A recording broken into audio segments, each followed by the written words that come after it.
What is up, guys? Sorarebanger here, and welcome back to our latest RTG episode.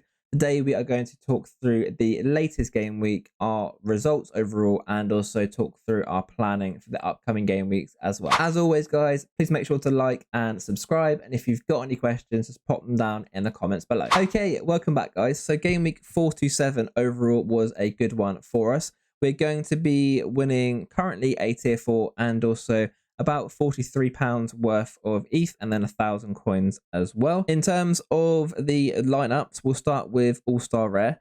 Overall good and also bad. In terms of the good, obviously Houston won, which means that we can then use Steve Clark and Escobar for another game week. They did obviously get the clean sheet against Kansas as well, which is great. And obviously Escobar scored the winning goal. So their scores were awesome. Baumgartner did really well as well, 70.5 overall. Lots of AA, I believe it was about 30. Yeah, 31.8 AA. And then the second half of the lineup wasn't as good. Sven Coombs obviously didn't do great.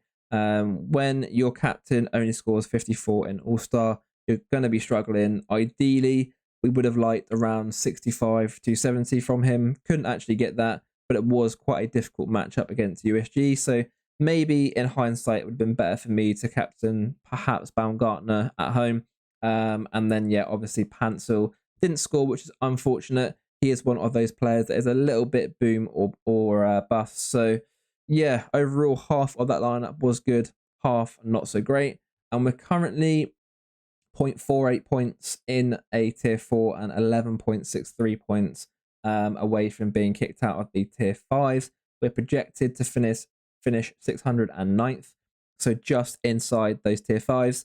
If it holds on, we'll win a little bit. If not, I'm not too worried overall. Our main focus this week was cap 240 rare, and we hit it nice and comfortably. Henrik Bondman clean sheet once again. Robin Knock did do really well. He only cost 39 to put into this lineup and scored us 53.5 plus bonus. However, he did miss a penalty and obviously then got 2 big chances missed as well. So this score could have easily been anywhere between 80 to 90. A little bit disappointing that he obviously didn't score it, but thankfully it didn't cost us overall. Harrymans did okay as our captain. Obviously, would have been better to actually captain either Bondman, Knock, or Newell. Probably Newell was the other option. He did really well. Got the assist and some nice AA in a 2-1 win against Dundee. And then, yeah, unfortunately, Guido didn't score. But, yeah, overall, hit that threshold nice and comfortably, which is a lovely £39.58 going into the account. Then for me, personally, this was probably the biggest pain. Saints were obviously winning 1-0 against Huddersfield up until like the 87th minute or something. And then we conceded, which is obviously painful for me in terms of real life. And then in terms of so rare, we were on about 405 to 410 points before that goal went in. And then obviously we lost all of those points for the goal conceded. And yeah, that's really unfortunate. I think we're on for about a tier 3. And yeah, I mean, that was with James Ward-Prowse not doing much for West Ham against Burnley. So yeah, this was painful. This could have been a nice tier 3, but yeah, obviously Saints just can't keep clean sheets. So there we are. And then thankfully we managed to hit the threshold with a 4-man lineup in Cap 240 Limited. David Marshall did concede late on against Dundee, but had some decent save points. Obviously, Harwood Bellis lost that clean sheet towards the end of the game, but got some decent AA. Stuart Armstrong got the assist for the goal and some nice AA as well. And Kamaldeen Suleiman didn't really do much, but still an okay score for a forward. Unfortunately, Enquiries didn't come on. I thought he would get some minutes, even though he was coming back from international break in Argentina. And yeah, as long as Opta don't screw us, we should have another £3.96 here in Cap 240 Limited. And there were some players we didn't use that got some decent scores. Mohammed here did well for Copenhagen. Flynn Downs was a big mistake from me. If you look at his AA scores, he is just getting an insane amount of passes. 141 accurate passes and 31 accurate final third passes. That's what, 23 AA on its own. So yeah, he needs to play every week for me when he's starting for Saints. And then also Thorsten Mara as well. He's been getting some really good scores lately. I think he was a little bit high on the cap, which is why I didn't use him. But yeah, for me moving forwards, definitely need to start putting Mara and Flynn Downs into some more lineup. And then in terms of moving forwards for the gallery, obviously winning as much ETH as possible is really important as we're looking to pick up our next rare goalkeeper in Europe. We can then, after we've purchased that keeper, start looking at the upcoming MLS season. We need to purchase a few of those higher end rares, which we can use in Cap 270 rare and also All-Star rare.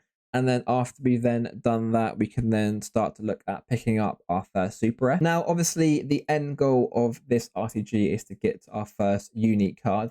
That's going to be obviously months and months further down the line, but I think it's key for you guys to see the sort of week in, week out workings of my so rare, how many cards I'm winning, how much ETH, what transactions I've made. So it's going to be a long journey, but hopefully you can learn some stuff on the way to that final goal. And one thing which I did notice on my gallery, which I think personally is quite cool, is that overall I have yielded 1.243 ETH, which is currently £1,789.49 worth of money that I've actually yielded just from playing so rare. And that's obviously come from the Cap 240 game modes, which I think is pretty cool. It really does show that if you focus on those game modes where you can actually beat the game and win some ETH from it, how much money you can actually win.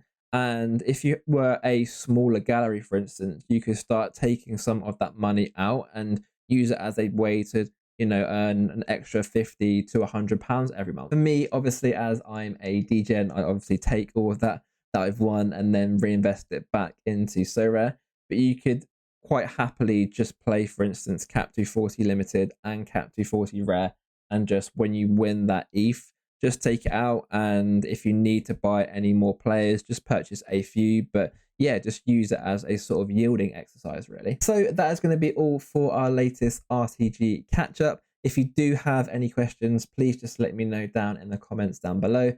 And as always, guys, please make sure to like and subscribe.